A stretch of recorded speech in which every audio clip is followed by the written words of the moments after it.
ഇന്ന് ഉച്ചക്കത്തേക്ക് നല്ല ഫ്രഷ് പുതിയാപ്പിള കിട്ടിയിട്ടുണ്ട്. നിങ്ങളുടെ നാട്ടിൽ ഇതിന് എന്താ പറയാ ഒന്ന് കമന്റ് ചെയ്യണേ. പുതിയാപ്പിള നന്നായി കഴുകി വൃത്തിയാക്കി എടുത്തിട്ടുണ്ട്. ഇനി നമുക്കിത് കൊടംപുളിയിട്ട് വറ്റിച്ചെടുക്കാം.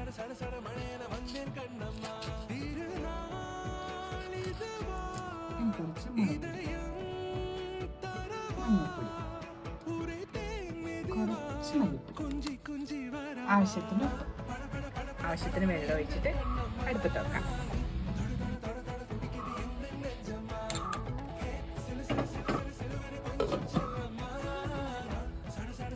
മീൻ ഒരു തല തിളക്കുമ്പോഴേക്കും നമുക്ക് നമ്മുടെ കൊടംപുളി വെള്ളത്തിലിട്ട് വെക്കാം കേട്ടോ.